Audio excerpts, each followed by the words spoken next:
If you are at a point where you're making efforts to get a scholarship, fellowship, grant, you will understand what it feels like to put in so much effort and not get the results that you expect yet. So when you apply for a scholarship, you need to look at their priority areas and tie your essays and your goals to their priority areas. They would actually lean towards people whose priority areas align with yours. But one thing I want to let you know is that everything will align eventually. And when it happens for you, you look back and you connect the dots. Like everything just connects.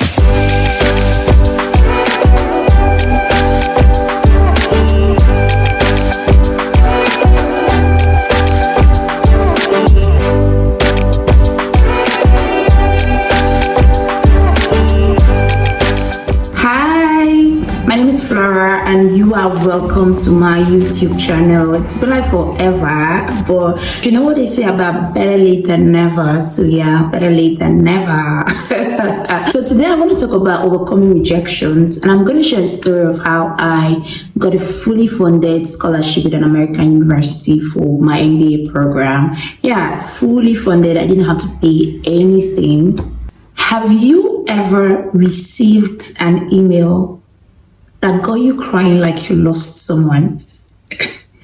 Like you just get a notification, you open your email and then you scream, then you're crying, it's so loud and everybody is afraid like something bad happened. Well, yeah, something bad happened, but anyway, it's not the end of life. So if you are at a point where you're making efforts to get a scholarship, fellowship, grant, internship, a job, or you're probably even trying to have a baby, you will understand what it feels like to put in so much effort and not get the results that you expect yet.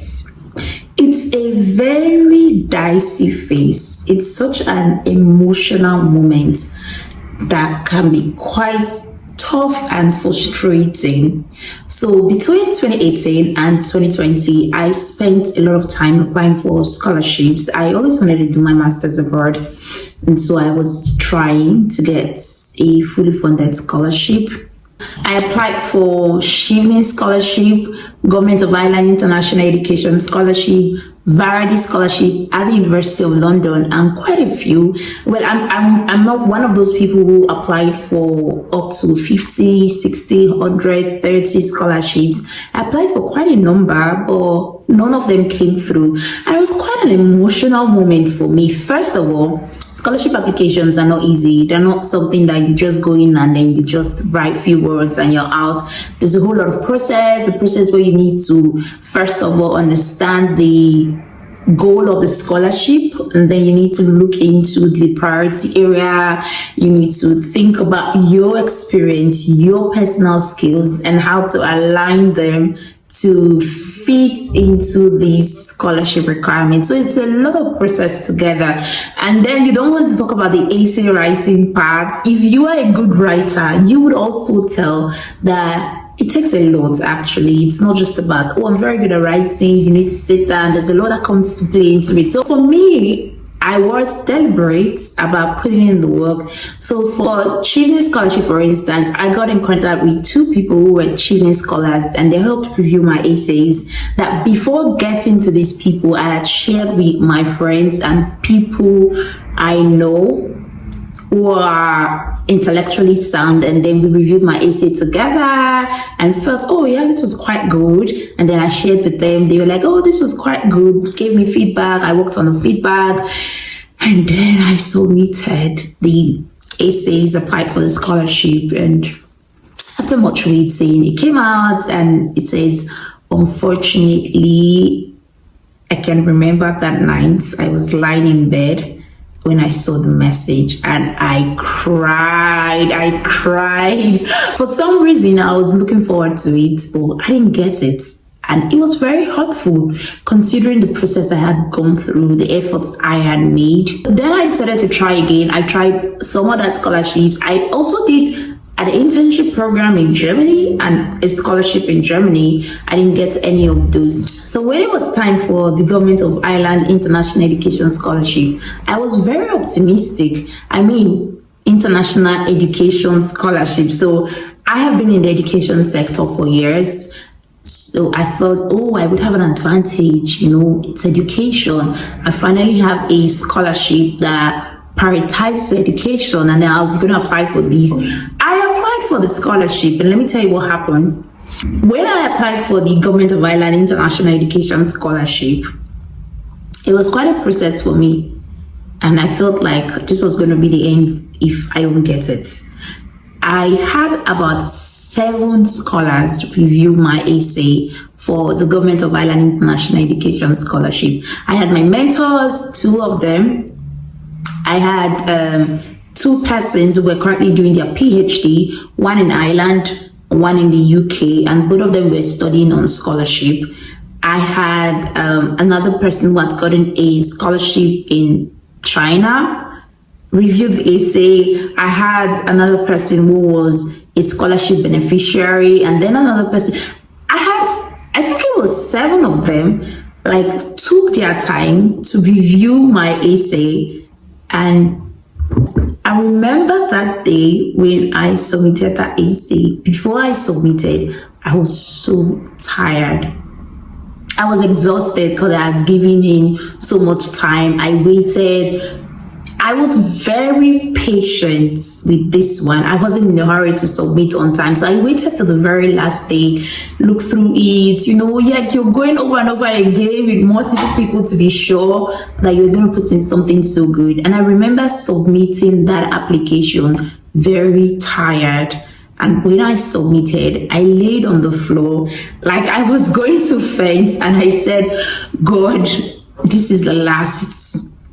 This is the last. If I don't get this scholarship, I am done applying for scholarships. I wasn't going to apply for scholarship again because it was very stressful. And then I slept off, and I woke up and I got on with life, got on with my job. I was just busy working. And when the feedback for the scholarship came in months later, fortunately, I didn't get it. And I just knew that I was done. That was in 2020. I knew that I was done. I wasn't applying for scholarships again. I just started a startup in the education sector, and I knew that I just wanted to give in my best to my business. I wasn't going to focus on anything else at the time. And so I just got so focused, working, building, and doing the things that I was passionate about. Now, the funny thing is that at the time, I had helped few persons secure scholarship opportunities, both partially funded and fully funded opportunities. But it didn't make sense to me why I wasn't getting a scholarship. So I just moved on. Really, I wasn't interested anymore. I just got busy and focused with work. Then in 2021, my best friend sent me a link for a scholarship that another of our friend had gotten, and she was like, oh yeah, check the scholarship. It's an MBA program at an American university. And I'm like, okay, I'll check. She was like, oh, check, let's apply. She got it, so try. And I was reluctant. When you've dealt with back-to-back rejection emails, and I didn't have the strength at the moment to go through that process of writing essays over and over again, trying to prove to you why I should get a scholarship, and then looking forward to a feedback. And I'm like, oh, please, I didn't have the strength again. But she pressed on. And then I'm like, okay.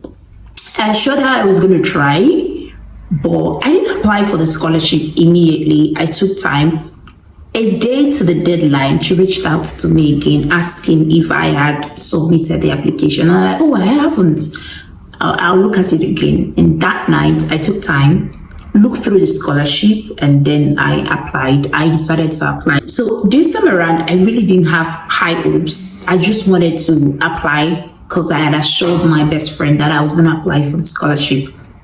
And there I was that night, late at night. I did the application, wrote the personal statement, and this time around, I really didn't have to write personal statements afresh. I looked through what I had because I had all the personal statements I had used saved up in my laptop. So I looked through them, looked for the ones that aligned with these, and then I worked on them and the essays, because there were different questions that were asked, both professional, leadership, and the rest of them. And so I worked on them. and submitted that application. I think that was sometime in July. I submitted the application. And before the end of that year, I got an email. The subject was your MBA decision. Then I opened it. There it was, staring at me. Congratulations, Flora. I screamed. I wasn't expecting this. I just wanted to do this because my best friend was on my neck and I had assured her that I was going to do it. But when I did it wholeheartedly. I took the time to understand the questions they were asking and put in a good application, but I didn't give in like all the efforts that I had put in before, because really, I just wanted to focus on my business and focus on my life and not get hurt again, because you were breaking my heart, making me cry. I screamed, called my family, called my friends. We were all so happy, and that was how I got a fully funded MBA scholarship at the Country School of Business and Technology, USA. And that program was one of the most intense learning experiences I have had. Although an online program, it was so power-packed. It was exactly everything I needed at the time. I had just started a business and there was a fully funded MBA scholarship. It came so timely. That was what I needed as an entrepreneur, to actually not just learn how to build and grow my own business, but actually to thrive as a management expert. So it was very timely for me. And now that's one thing that I came to understand, is that everything aligns eventually. So if you're applying for a scholarship, you're applying for fellowship, for grants, for a job, or you're making efforts to get something and you're not getting it, you're praying, you're trying, it's quite frustrating. I just want to encourage you today to don't give up. All the rejections, all the unexpected feedbacks that you've gotten, they are building for when you get the answer that you need. It was the same for me. When my scholarship came, it came so timely. I still sometimes go back to some of the works that we did during the MBA program to get some guides and to re-strategize. So it was just what I needed at the time. It can be tough, it can be frustrating. You would have days when you cry and you want to give up, or find the strength to keep at it. And if you're applying for a scholarship or whatever it is and you're not getting the desired feedback that you want, you might have to sit back and re-strategize.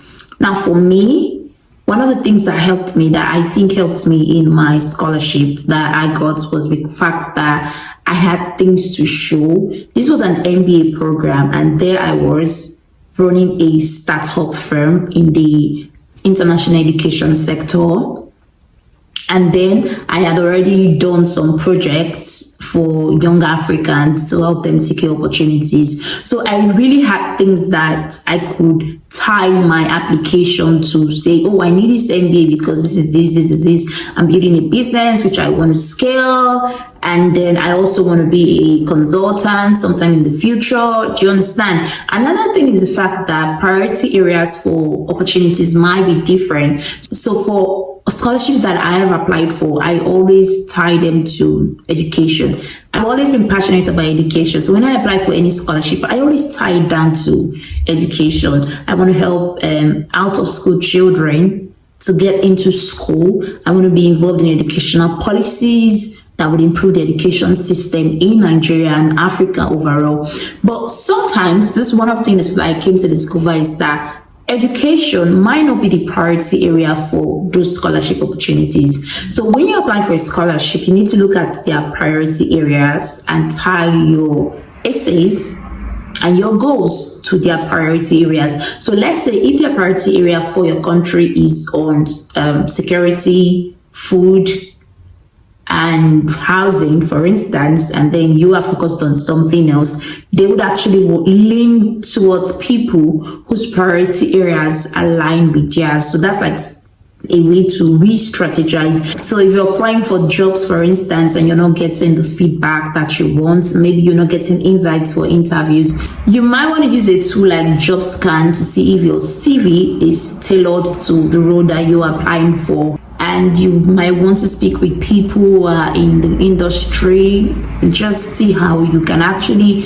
re-strategize and put in better applications. But one thing I want to let you know is that everything will align eventually. And when it happens for you, when you get that congratulation that you so desire, you look back and you connect the dots. Like everything just connects. Don't give up. Keep trying. This time around, sit down, evaluate your applications so far, see how you can be better, and speak with people who have much more experience than you do. Every rejection is a step closer to success. You just keep refining your approach, and I tell you, you will get much more than you actually expect, and it will be a big break.